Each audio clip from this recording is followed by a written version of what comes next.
ಅನಾಥವಾಯಿತು ರಾಜ್ಯ ಶಿಕ್ಷಣ ಇಲಾಖೆ. ಶಿಕ್ಷಣ ಸಚಿವರೇ ಇಲ್ಲದೆ ಇಡೀ ವ್ಯವಸ್ಥೆಯೇ ಅನಾಥವಾಗಿದೆ. ಅನಾಥವಾಯಿತು ರಾಜ್ಯ ಶಿಕ್ಷಣ ಇಲಾಖೆ.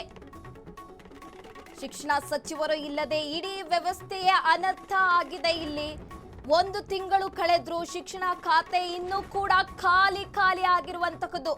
ಸಿಎಂ ಅವರು ಡಿಕೆಶಿ ಅಧಿಕಾರ ಸ್ವೀಕರಿಸಿ ಒಂದು ತಿಂಗಳು ಭರ್ತಿ ಆಯಿತು. ಆದ್ರೂ ಕೂಡ ಶಾಲಾ ಶಿಕ್ಷಣ ಇಲಾಖೆಗೆ ಇನ್ನೂ ಸಚಿವರು ಇಲ್ಲ. ಪಠ್ಯಪುಸ್ತಕ, ಸಮವಸ್ತ್ರ, ಶೂ ಸಾಕ್ಸ್ ವಿತರಣೆಯಲ್ಲಿ ಭಾರಿ ವಿಳಂಬವಾಗ್ತಾ ಇದೆ.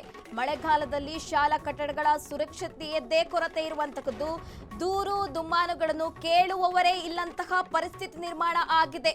ಯೋಜನೆಗಳ ಅನುಷ್ಠಾನದಲ್ಲಿ ಗೊಂದಲ ಹಾಗೆ ಶಿಕ್ಷಕರಲ್ಲಿ ಆತಂಕ ಶುರುವಾಗಿದೆ. ಶಿಕ್ಷಣದ ಬಗ್ಗೆ ಅರ್ಥ ಮಾಡಿಕೊಂಡವರೇ ಮಂತ್ರಿಯಾಗಿ ನೇಮಿಸಿ.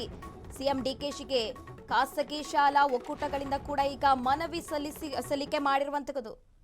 ಇನ್ನು ಅವರುಗಳಿಗೆ ಸರ್ಕಾರದಲ್ಲಿ ಮಂತ್ರಿಮಂಡಲ ಬದಲಾವಣೆ ಆಗಿದೆ.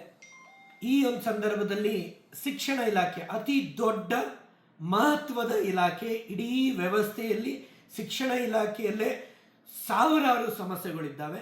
ನಮ್ಮ ಸಮಸ್ಯೆಗಳಂತೂ ಎಂದಿಗೂ ಬಗೆಹರಿದಂತಹ ಸಮಸ್ಯೆಗಳಿದ್ದಾವೆ.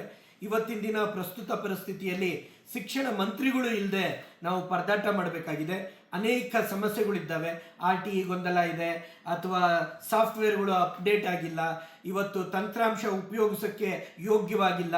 ಇಂಥ ಒಂದು ಪರಿಸ್ಥಿತಿಯಲ್ಲಿ ಮಾನ್ಯ ಮುಖ್ಯಮಂತ್ರಿಗಳಿಗೆ ಮನವಿ ಮಾಡ್ತಾ ಇದ್ದೇವೆ, ಆದಷ್ಟು ಬೇಗ ಮಂತ್ರಿಮಂಡಲದಲ್ಲಿ ಅದರಲ್ಲೂ ಶಿಕ್ಷಣ ಮಂತ್ರಿಗಳನ್ನ ನಮಗೆ ಒಂದಷ್ಟು ಕಲ್ಪಿಸ್ಕೊಡ್ಬೇಕು. ಇಲ್ಲ ಅಂದರೆ ತುಂಬ ದೊಡ್ಡ ಸಮಸ್ಯೆಗೊಳಗಾಗ್ತೀವಿ. ಅದರಲ್ಲೂ ಕೂಡ ಇನ್ನು ಹೊಸ ಶಿಕ್ಷಣ ಮಂತ್ರಿಗಳು ಬಂದರೆ ಇನ್ನು ಅವ್ರುಗಳಿಗೆ ಅರ್ಥ ಮಾಡಿಸೋಷ್ಟೊತ್ತಿಗೆ ನಮ್ದು ಮತ್ತೊಂದು 6 ತಿಂಗಳು ಹೋಗುತ್ತೆ. ಹಾಗಾಗಿ ಪ್ರಸ್ತುತ ಏನು ಪರಿಸ್ಥಿತಿ ಇದೆ ತಿಳಿದವರು ಅಥವಾ ಶಿಕ್ಷಣ ಕ್ಷೇತ್ರವನ್ನು ಅರ್ಥ ಮಾಡ್ಕೊಂಡಿರ್ತಕ್ಕಂಥವರಿಗೆ ಶಿಕ್ಷಣ ಮಂತ್ರಿಗಳು ಮಾಡಿದ್ರೆ ತುಂಬ ಒಳ್ಳೆಯದು ಅನ್ನತಕ್ಕಂಥ ಅಭಿಪ್ರಾಯವನ್ನು ವ್ಯಕ್ತಪಡಿಸ್ತಾರೆ.